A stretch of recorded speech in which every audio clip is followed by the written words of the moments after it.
And welcome to another Justice live stream. Yes, and today we're going live to do a complete spoiler review of Doctor Strange in the Multiverse of Madness. Hell yeah. Yeah, we thought it was important to do this one live, mainly because it would take me a while to edit this, and I just wanted to get it out already. I wanted to talk about it already and just put it out, and I thought, just a kind of unfiltered, full reaction review live would be it'd be necessary for this. Yeah. Yeah, and especially we haven't done one in a while, so it just, thought it'd be fun right. too. Yeah. And we just saw the movie last night, so it's like it's still pretty fresh on our minds, which is a good thing. Yeah, very fresh. And let me make sure. Yes, okay, we're not muted because I am notorious for that. So, just have to make sure. Yeah. So first, I just thought, we would just kind of do our basic, overall opinions of it, right? Mm-hmm. Kind of just initial, first, did you even like it? How much? And then just kind of, talk about your initial feelings and things that made you excited or whatever. Mm-hmm. So for me, first of all, I really, really enjoyed it. In my notes, I wrote dark and so fun. Yeah, I would agree with that. Those are my adjectives for it because I should mention, it wasn't entirely what I was expecting. Yeah, 100%. Right? Yeah, so there's definitely a lot of things that caught me off guard, but that's not to say I didn't like it. Mm-hmm. Because I thought it was darker than I thought it was going to be, but in a very pleasing way. I thought that was awesome. And then, it was fun. It was a fun ride the whole time. I wasn't bored. I wasn't bored throughout that whole movie. There was there were moments of confusion, but never boredom. Yeah, exactly. Yeah. So yeah, the movie is very fun. It's good. It's a good pacing all through, and it's just really good to look at. It's beautiful. Yes, visually. Honestly, yeah. And we saw it on the giant ass IMAX screen, which was amazing. Felt like we could look straight up those actors' noses. It was great. Yeah. So go see it on the biggest screen you can because it'll be well worth it. So here, let me look through my notes here. I have my notes so we could just stay a little bit on track because even though we are live, I like to ramble, so I don't have the luxury of being able to cut some of that out for you. So, so first things first, like I was saying, it wasn't a whole lot of what I was expected. I thought there would be a lot more multiverse, implications. I thought we would, it kind of it ended up being a whole, chase movie, and kind of ended up being really heavily about Wanda, which is fine. It's just not what I was expecting. I thought there was going to be a lot more... what I mean by multiverse stuff is, I guess, multiverse mechanics and multiverse trippiness that we don't get... that they wouldn't really get to show in other movies. This, in my opinion, this was their excuse to show us a bunch of different universes and a bunch of different characters and spend a lot of time and... just to kind of, jump around, the time we did spend with separate characters that we were all waiting for was very short-lived. Yeah. It was very short-lived. Very short-lived. Yeah, but still, so yeah, I thought there would be, a little bit more multiverse stuff, a little bit more, implications on how, it all connected to the bigger MCU picture, and, Kang, there was none of that. It was almost like it wasn't setting up what was going to be happening in the multiverse. It was more just introducing sort of little basics of the multiverse itself. Yeah. That was sort of what it felt like more to me. Yeah, exactly. Okay, here's your introduction into the multiverse, Marvel fans of the current day. And see, I wrote here too, it was what I was it wasn't what I was expecting, but also that's what I was expecting, because I was expecting to not, not to have my expectations too high, but I know that, we all assume that Marvel's going in this one direction. We think they're going to build up a villain, slowly, the way they did with Thanos. Yeah. And, we're thinking they're going to leave, every after credit scene is going to be about Kang, and like so far there's like been 0. Yeah. So you know, I'm starting to be like, oh, is he just going to be a Loki villain? I don't know, but That hit me after this movie. what about with Ant-Man though? You're right, because we still have some hope in the barrel. Quantumania coming out. Okay, yeah. You know what? Then I won't be too sad then. But if he's not in Quantumania, Oh, I will then be- they're fucking up. yeah. But you know, that brings up a good point too about how the shows are actually connected to the movies a bit heavier than I Yes. thought, and this really shows that. You know, about if you didn't watch WandaVision, I'm sure you'd be out of the loop on a lot of things with this movie. It's almost a sequel to WandaVision. Yeah. You know. I could agree with that. So yeah, there was a lot of Wanda in it, a lot of Wanda Maximoff, which was great. Oh yeah. Yeah, it just, again, it's not what I was expecting, but still, you know, it didn't take away from how good the film was, because she's such a good character. She does such a good job with the role. You know, so yeah, and you know, the kind of jumping around here, the other thing I'll say now that we're on the subject of her is I truly thought, building up to this point, I did not think she was going to end up as nearly as evil as they made her. Oh, she went like full dark side. Like Yeah. 100%. Yeah, like it almost had me like, so did we not learn our lesson after Westview? But then also I'll give, you know, the Darkhold had its dark hold on her. It did. But I also have to say, like, with the whole, like, a lot of her character in this movie was tied to, like, you know, the motherhood and like her whole, like, almost like a mama bear mentality, but very misplaced. Yeah. Very bad, in a very bad way. But like, it makes it so that at least all of her actions and her like descent into the dark side is like at least wholly believable. It's not like, it doesn't seem like a massive jump, even though it wasn't what we were expecting to happen. I totally agree. It doesn't seem out of place that it happened. Yeah. Yeah, 100%. Yeah, you know, and speaking of her too, you know, us knowing that she was going to be in this movie, we knew they were going to be pulling a lot from, you know, House of M. I was hoping, I hate to say it, I was hoping for a little bit more X-Men. Oh, I know, right? Like, it was, it kind of felt a little bit like with WandaVision, how they teased it, and it was like, oh, like, this is it. Now X-Men are going to be in it. But the interesting thing with that, though, like, something I noticed was one of the things Wanda said early on was that she claimed that her kids existed in every other universe but this one. And that makes me think of, with our theory video, something you mentioned about, like, okay, is there gonna, like, are they gonna address why there's no mutants here? Is this like the only universe without mutants? Did something go wrong? And what if those two things are tied together? Yeah, that's interesting. See, that actually brings me up to a point that I was going to talk more about near the end, but it's kind of a perfect segue into it, is about where her kids come from in these other universes, right? So for example, you know, in Westview, her kids were basically something that she created out of magic in her mind. And so it begs the question, when she jumped into these other universes and these other realities, was that Wanda in her hex? Interesting. And they just sort of let her stay there? or like just, the other... Did she just happen, you know, to bounce into that moment? That's it. She's in the middle of her hex moment, you know, because I don't think all their times run the same. Yeah. You know? Or in these other universes, which leads me to the next question, did her and Vision actually have these kids? Which leads to, I wonder where Vision was in this specific universe that she was toying with. Yeah, and it seems like if she was just always toying with that one same universe where, like, they met the Illuminati and everything, was it like 828 or something like that? Yeah, something Earth like that. 828? Yeah. Then they defeated Thanos in a completely different way. They used that whole Book of Ashanti, they said, to defeat Thanos. They didn't do the whole, like, give him the time stone and then, like, unsnap later. They didn't go that whole route. Yeah, it didn't get that far. I don't think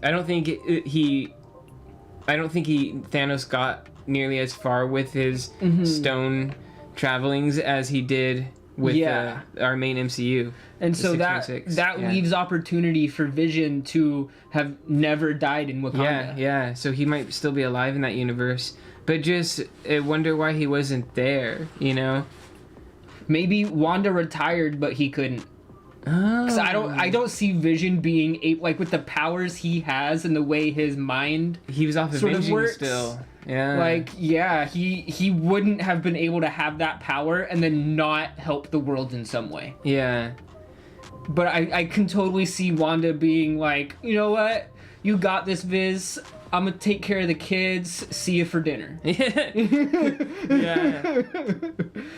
Yeah, see, with this whole dream walking thing, I wonder if she also used that to ever have moments with Vision in other universes. Begs that question too.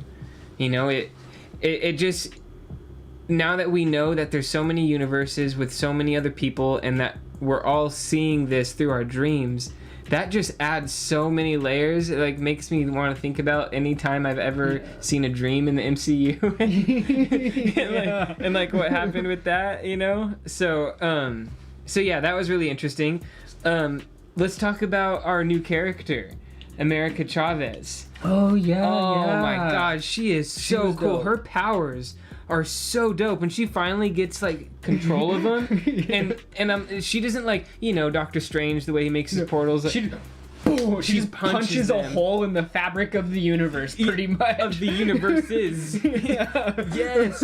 Oh my god, that was so cool. She's such a cool character. I really like the way they added her in, and she kind of played this role of like almost like this type of character that Peter Parker was for sometimes Doctor Strange, sometimes Iron Man. You know, kind of like that new hero that's coming up, and they're teaching him the ropes. They're kind of unsure about themselves, and you know, they learn a good lesson or two from the. It's almost like a way better play on the sidekick thing, you know. You know, it's something that you sort of reminded me of bringing up Spider-Man. Oh yeah. Was so. She mentioned that, like, when Doctor Strange was like, oh, you know, I messed with the multiverse just recently, actually, this Spider-Man. She's like, who's Spider-Man? But later in the movie, she's been to 73 different universes.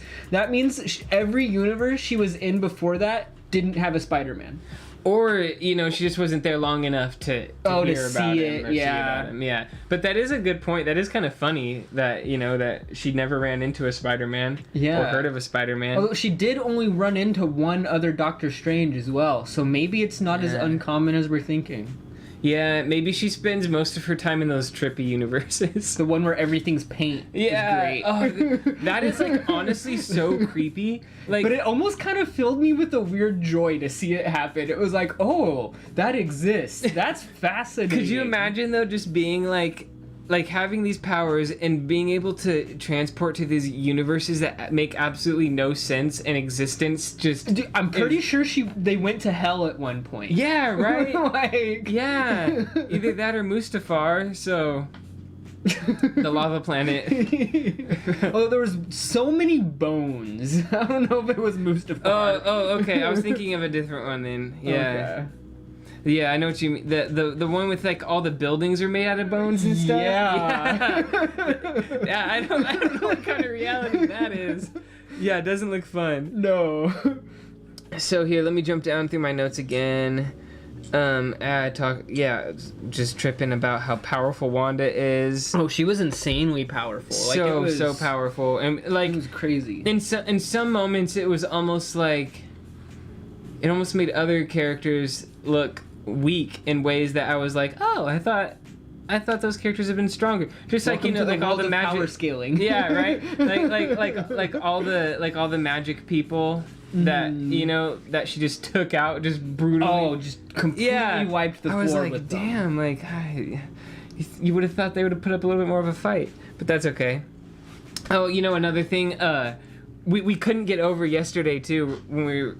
This is how I'll bring it up. I was watching the movie, and I'm like, something feels so different about like the editing and the vibe, and I'm like, what is this? Like, are they just going in a new direction? And I'm like, Sam Raimi. Yep. That's what I'm feeling. All the crazy swoops, zoom in, slow down, slow-mo, yeah.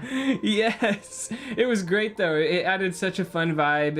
It kind of, it's cool seeing all of these different MCU movies with different directors having these different filters on them almost, yeah, very different styles. And I have to say, this one was definitely a very different style compared to any of the Marvel movies, because it was, like people have already talked about, I felt like it was like a horror movie almost. Oh, yeah. It was very dark. It was crazy. Yeah. Even had like some jump scares thrown in there. They got me pretty good too. Yeah. Yeah, it was definitely the MCU's first horror. Yeah. It was good too in the way that they did it because it didn't feel forced.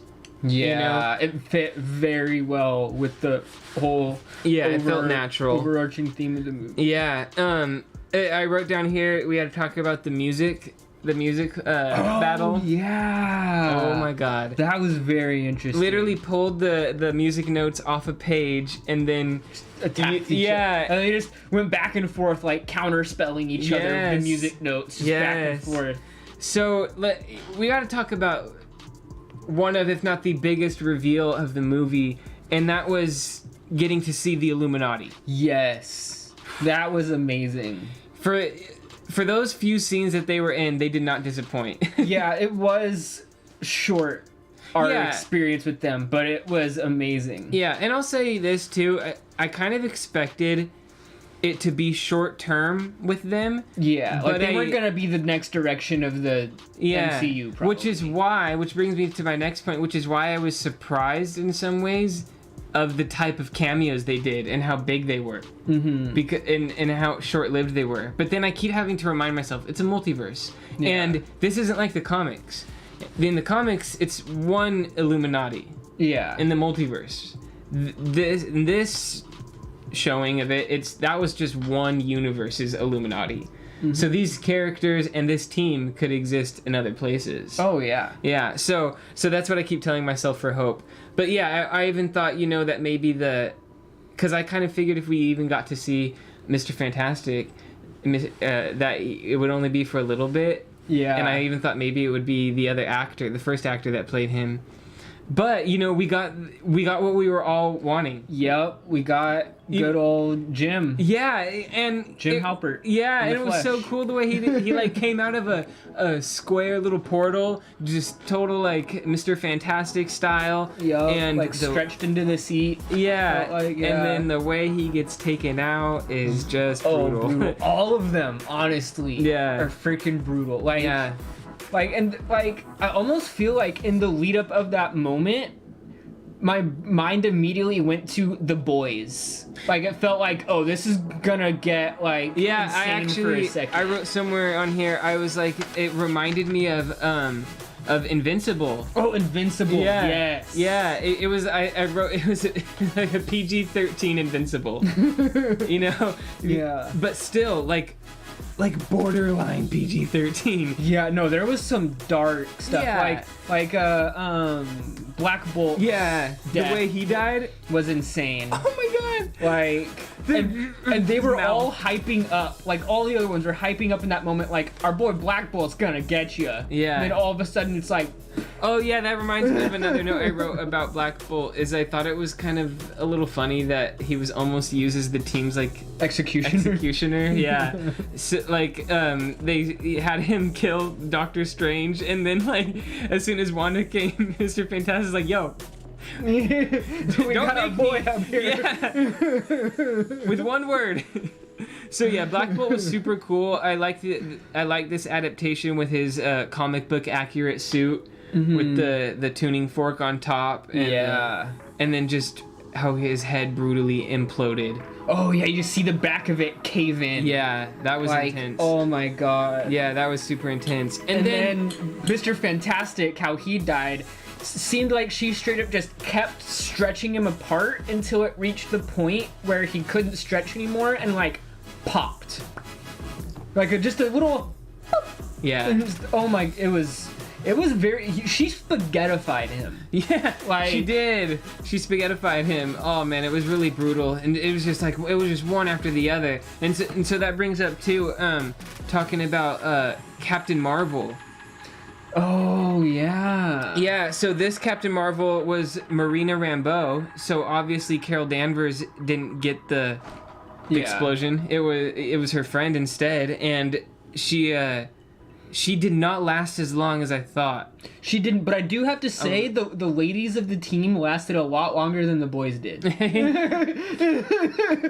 point. Yeah, but I didn't. I thought, you know, they were gonna have to come up with some kind of reason of her to be like sent to another universe or something, because I was like, oh no, there's no way that like with Captain Marvel's powers, like she's gonna kick Wanda's ass. But like, oh my God, nope. No. Wanda wiped the floor with her, and then Captain Carter. I'm pretty sure she got chopped in half. Oh yeah. Yeah. There's no it didn't way. show it, but there's no way she didn't. Otherwise, get chopped it would have just been like right through the. No, Yeah. it was in half. Like when, because it sort of showed off screen, like it was just like from here up, like sort of falls off to the side into the ground. I thought it was gonna show in another shot, like her legs still standing up or something. Oh yeah, yeah. See that was another really really brutal one. They went there. They went there. I didn't think they would, and they did. They just one after the other. She just brutally wiped him out. Like. But I almost feel like it kind of showed from the beginning how brutal they were going to allow themselves to be with that giant, like, beholder tentacle monster in the beginning. When he straight up just puts, like, a traffic sign through its eyeball and pulls its giant eyeball out. That was cool. That was cool, but it's like, okay, they're not going to pull the punches on this one.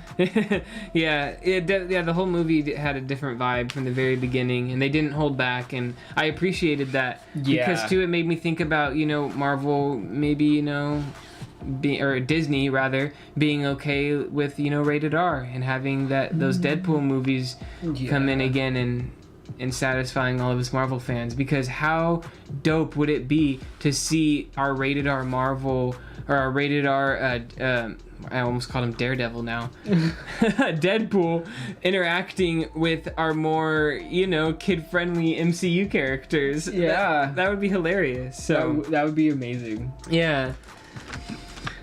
So let's see. I have some thoughts here of what it left me with.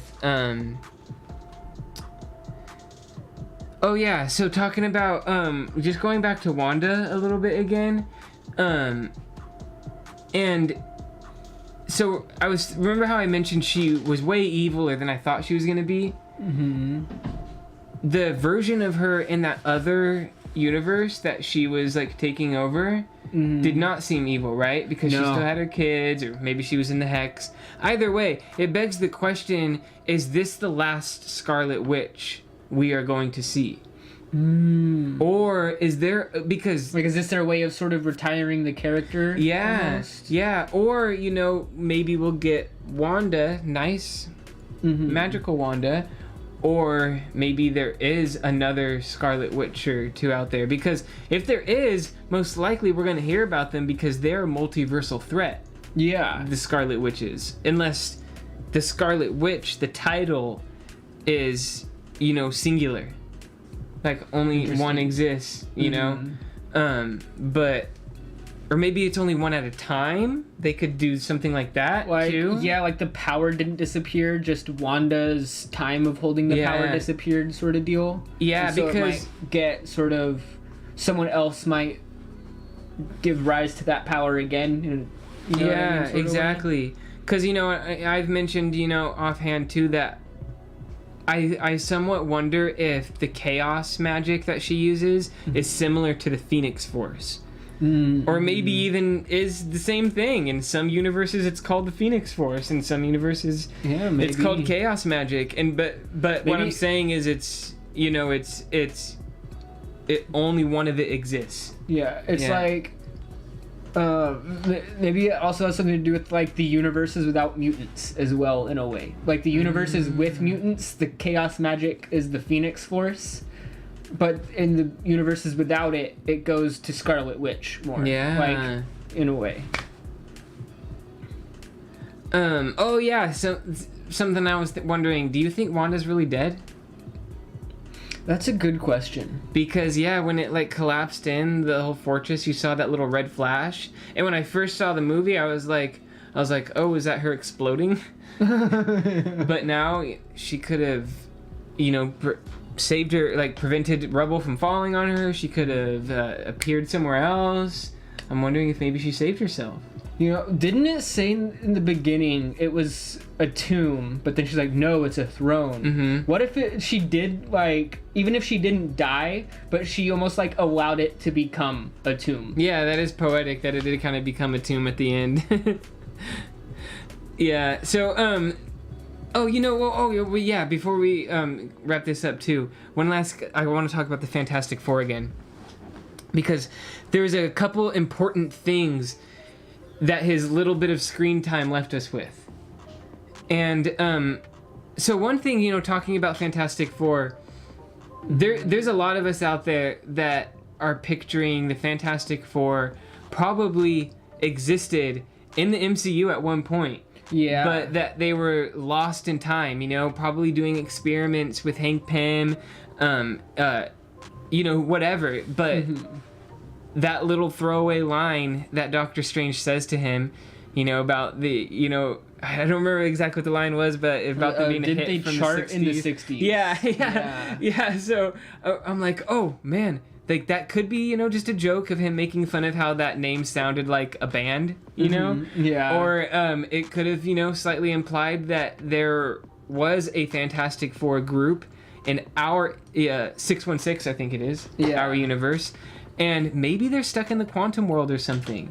And maybe Doctor Doom is with them, and Quantum Mania could be their chance to come out of that if that's the case. Yeah, I'm thinking like a Captain America situation, but for the whole team, right? Yeah. But they haven't been frozen this whole time. They've been existing. I think it'd be cool if they were actually existing in the quantum world, like kind of honing in on their powers, or maybe Doctor Doom is ruling down there and like suppressing them in some way. I don't know. They could get so creative. Doctor Doom is one of my favorite villains, so I'm really excited for him to come into the MCU. Yeah. Yeah. So then the other thing I wanted to mention about Mr. Fantastic is him just straight up bringing up his family, and the big implications there. Like one, it's just talking about the Invisible Woman. Sue Storm. So that's cool. We know she exists in some places. But then also talking about his kids, that's referring to his lineage. So that is like the slightest Kang Easter egg we got. Because Kang is Nathaniel Richards, a very distant descendant of Reed Richards, Mr. Fantastic. So him mentioning his kids in some way is a slight Easter egg to Kang. Yeah. Because we have seen Kang, or He Who Remains, a variant of Kang, and we have that was Reed Richards, and now we've seen, that was Nathaniel Richards, and now we've seen Reed Richards. So we know that Mr. Fantastic has to exist in other places. Yeah. Because we know that He Who Remains talked about all his other variants. So I thought that was interesting. It's just, the Richards family is established and exists in the multiverse. And not to mention his kids. They're freaking amazing. Oh, aren't they like super powerful mutants? Yeah, like his son can pretty much, if I'm not mistaken, create reality. Like, how like...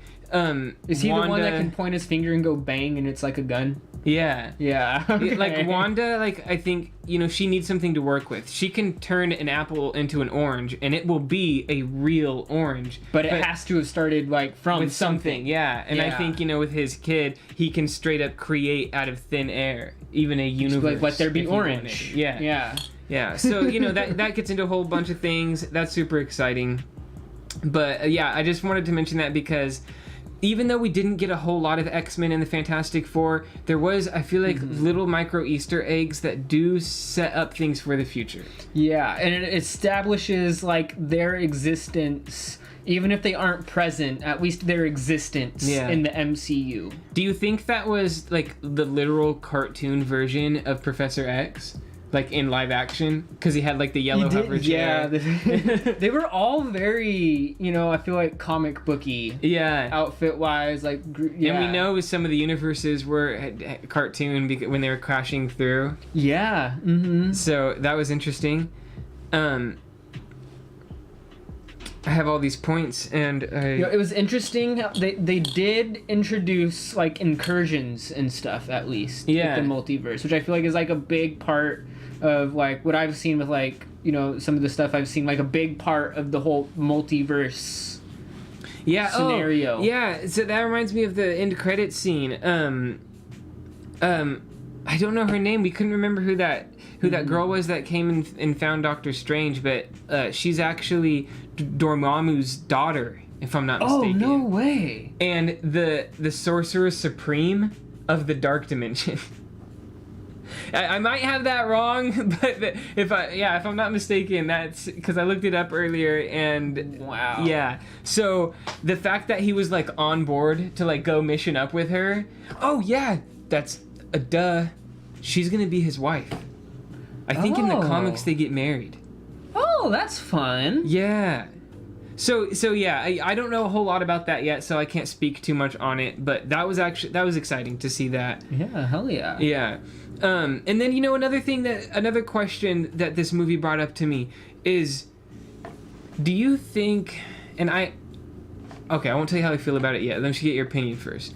Do you think that they might start doing a bunch of releases where it'll be like DC, how like the Batman movie isn't connected to the Joker movie, like they're all taking place on their own Earths? Okay. But with Marvel, most of it has been the main MCU, and then we'll get glimpses of other Earths. Yeah. Do you think for us to actually get X-Men, they're just gonna show us a universe with them already in it? It'll just be like, okay, it's still technically in the MCU because the multiverse exists in the MCU, but this is in a different universe than what you typically see. Like, what if the 616 never gets mutants?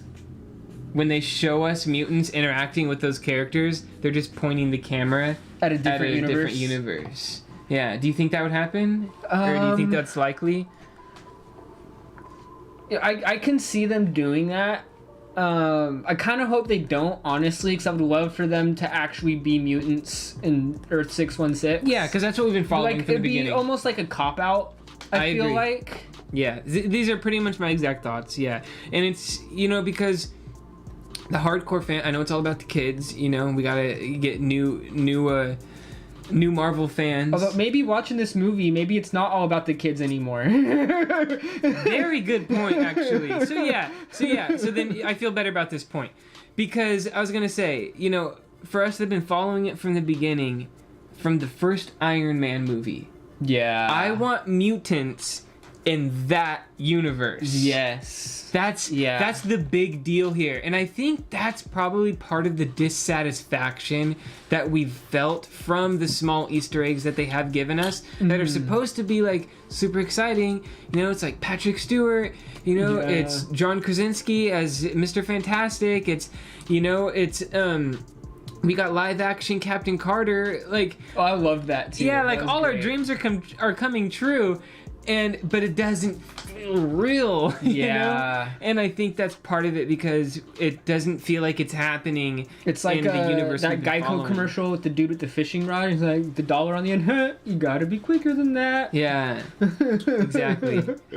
But like I said earlier, I think there's a lot of hope still in the barrel because this could have been also just a little test to see how people react to these characters. Kind of a reminder to people, like, hey, these people exist. Yeah, like how all of a sudden they added a bunch of, like, all the Fox movies, superhero movies to Disney Plus, Mm-hmm. Like, you can watch Fantastic Four on there now. Like, they want, I have it's probably not even theory because it's so real, like, a theory about them adding characters to Fortnite like a year or two before they'll end up in a Marvel movie. Yep. Like they did a bunch of stuff with Galactus in Fortnite. I think it was Galactus. No, I think so. And I was like, oh my god, Galactus is coming to the MCU soon.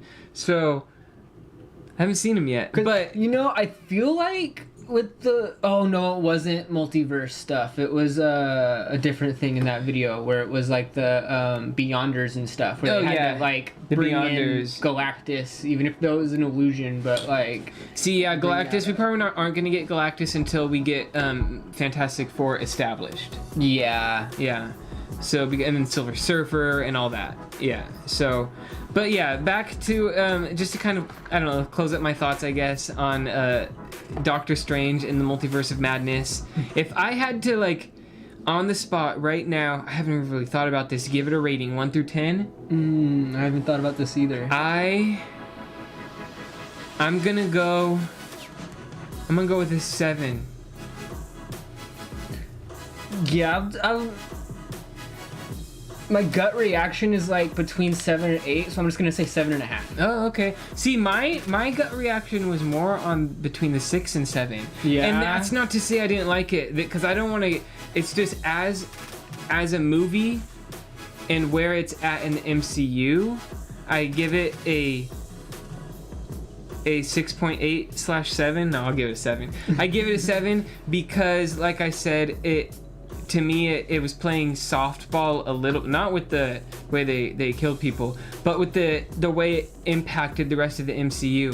I feel like they're doing it didn't this. seem like it had a ton of impact to the MCU. It was almost like a tying up loose ends a little bit while introducing some multiverse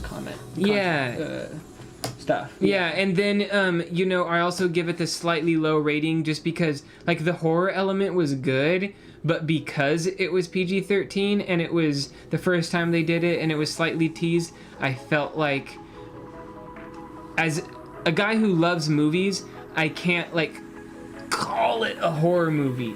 But I can't not call it a horror movie, and that I guess that dilemma kind of makes me take down the rating a little bit. Yeah. Okay. Because if they just went full-fledged with it, then it would have probably been like, oh shit, they went there and they did that. You know what I mean? Or if they they didn't do that, then it would just been, okay, that's a choice. But, overall, I really, really enjoyed the film. I guess I have high expectations being a comic lover. I want my Mephisto. I know. We've been calling for X-Men. Mephisto since like they teased WandaVision. Yeah, exactly. So I can't wait to watch the movie again 100% because I know they're missing things. I know I'm gonna have to watch a whole bunch of breakdown videos online. Watch it with the subtitles on. Yeah. Watch it in slower speed. That's one of the great things about editing our videos is I get to watch these trailers over and over and over when I'm editing it. So I really get to, when I'm watching the movies, sometimes now I'm starting to think, oh my god, they're putting a little bit too much of the movie in the trailers. But then as someone that's trying to like break things down and have theories and stuff, it's also like, oh, give me more. But then see, that's again, it's maybe why my rating was down a little bit, is I'm kind of expecting in my mind for like all these Marvel movies to blow my mind. I'm like, and this just felt like a normal Marvel movie. Oh, it was like, I mean, it wasn't made like a normal Marvel movie, but it left me feeling like, okay, nothing was hugely changed. Yeah. Everyone's in a very similar spot. I was gonna say Wanda's dead, but probably not.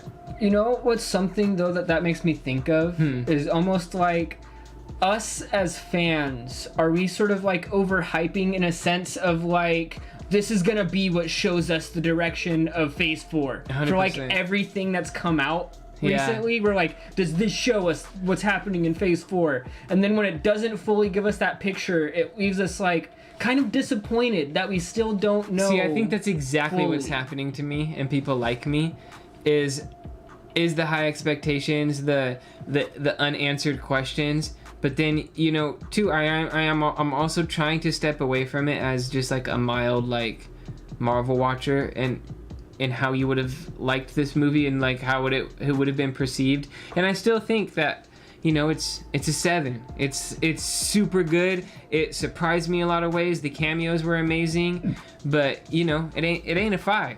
It ain't a perfect movie, I'll tell you that. Yeah, for sure. Yeah, but it's still, you know, it's definitely one of the better ones. Yeah. You know, it has me super excited about Thor: Love and Thunder. Yes. And Quantum Mania. Yeah. And you know, And even Loki season 2. Didn't they like start filming on that recently? Yeah, I think that's what I've heard. There's that still going on as well. And you know, talking just a little bit more about the movie too, they I thought it was cool how they kind of, you know, made a distinguished difference between witchcraft and the type of magic And sorcery. Yeah, Yeah, exactly. I thought that was really interesting, and how he was able to recognize like if it was off the runes on the monsters or what, but he was able to recognize witchcraft, and that's why he went to Wanda. And I kind of feel like it does pull almost in the whole, like with Wanda and witchcraft being very like chaos, you know, and everything, but it's almost like the sorcery is through like, you know, ordered steps and like knowledge of what you're doing. But like with Wanda's chaos magic and the witchcraft side of things, it's very much like the emotional and like, you know what I mean, more like that sort of thing. Yeah. But I feel, but the sorcery, especially like if you look at the first Doctor Strange and his induction into sorcery, it's very much about like, okay, study and understand the universe's like workings around you and how to interact with that. I almost feel like We got America Chavez at the end. She's learning sorcery now. Yeah, Super dope. She's gonna. Can you believe how powerful she's gonna be? for real. She's gonna be opening up portals all over the place. She can do star portals, circle portals, or sling portals, I think they call them. I think so. Yeah. It's like what were they calling them, slingies? Yeah. And you know, one thing with the whole ending of the movie too, and those scenes of like when she's learning and stuff, I also love how like you finally get the moment where it's like Stephen Strange respects Wong finally as the Sorcerer Supreme. Gives him the bow. Yes. Like I do really like that, because I feel like up until this point in like all of the movies where Wong has been Sorcerer Supreme, there's sort of been like from Steven like a okay, yeah, he's the Sorcerer Supreme. Yeah, like only because I was gone. Yeah. Yeah, you totally get those vibes. Yeah, I'm speaking of America Chavez too, real quick, it made me think, like literally just right now, remember she like stole, I think it was Doctor Strange's sling ring in the beginning? And so I'm wondering, oh my god, like they gave us a hint from that point that she knew or dabbled in magic a little bit, because she knew at least to take it. Yeah. You know, so it begs the question, like maybe she has made a sling portal before. Yeah, or maybe that first Strange taught her a little bit of stuff. Yeah, you know? yeah. So that it just occurred to me now that was kind of a little Easter egg to the end, you know, and it kind of like tied up that part of the story really well. Yeah, I mean, I think Sam Raimi did an amazing job. It was. Oh, I agree. Yeah, it was a good film. It was, you know, it has a good place in the Marvel. Grand scheme of things. And you do have to sort of get used to the Sam Raimi-ness a little bit at first, but then like as you click in and like start to just really experience what's going on, like it adds so much to it. Yeah. What'd you think of, I know we gotta end this soon, but real quick, because I was thinking about it too, what did you think of Zombie Strange? And like how he like was puppeteering it from another universe? You know, that was interesting. I think it was a nice, like, that there was a callback, you know, to a thing that happened earlier. Like they set that up very well. And I thought it was a very interesting take on like, okay, can you still possess someone that's dead? And he could, but like then you had the whole Souls of the Damned, like trespassing. Oh yeah, like, yeah. Wasn't that actually, that sort of reminds me a little bit of Ghost Rider back in the day. Oh, wow. I didn't even think about that till right now. When he's that's why in we that need like Mephisto. town of the damned. They could be setting all these things up. Yeah, and they even mentioned, you know, the first demon, Stefan. Yeah. And stuff. Do you get the feeling that maybe they're not setting all these things up because they don't want to tie themselves to things? Yeah, they would just want to do the wider world building. Yeah. And be able to pull what they want in the future and be like, see, we had seeds for it way back when. Like, you know, oh my god, we didn't know that the cameos in Spider-Man were going to have that big of a deal, so we need to make sure that the cameos in Doctor Strange are just as good or as good. And like they want to be, maybe they just want to be able to keep watching us and watching our reaction. But it saddens me because it's like I want to see little, like, I want to know, like, that when they throw something out there, it's because there's a plan for it. Yeah, like the last end credit scene, you know, it was funny. You know, it was the pizza guy, that same dude that's like in all the Sam Raimi movies. Bruce Campbell is his name. Yeah, I mean, it was funny, but at the same time, I was like, oh, they couldn't have given us a little, like, King the Conqueror or something, you know? Mm-hmm. But I just looked now, too. My battery is about to die in the camera. I have an extra one here, but we have to get to band rehearsal anyway. I would hate to keep rambling on about this when we can make a nice edited video. Okay, I was going to say, you know you wouldn't hate to keep rambling on about this. Don't get me wrong. I want to. That's the problem. I would hate to put y'all through it, is what I mean. But yeah, definitely expect more videos coming from us soon about the Marvel Cinematic Universe, because there's still stuff coming out. You know, between, you know, the new I can't think of his name, Thor, the new Thor Love and Thunder movie coming out, and, you know, just watching what happens with the TV shows, and, you know, there's who knows what else is going to come out soon with the Thor. I keep forgetting Thor Love and Thunder. Yeah, Thor Love and Thunder, because again, there's you know, too many thus. Yeah, we might we might still get our X-Men. We might still get, you know, our. Because don't get me talking about Gore the God Butcher. I'm expecting to see him soon too. I have plenty of theories about that too. So there's definitely still a lot on the horizon, even though this movie didn't give us 1,000 and a million Easter eggs to, you know, King the Conqueror and all these different things that we're hoping for. It still gave me hope that, you know, these movies are always going to be fun. They're always going to remind me of the comics. They're always going to bring out that inner child in me, and that's what it's about at the end of the day, you know. Yeah. So yeah, I give the movie a B. A 7. I give it a good review. I loved the movie. Loved Sam Raimi, what he did to it. Yeah. And I guess that's all I have to say. What about you? No, I don't think I have anything else to really add. You know? All right. On that note, check us out on Instagram and Twitter at JustisBand, and on Facebook at JustisBand Music. Yeah, don't forget to check out our merch store at JustisBand.com. We got some shirts and some stickers. We'd love for you to check it out. I hope everyone out there has an excellent week, and until next time, catch you on the flip. Yes.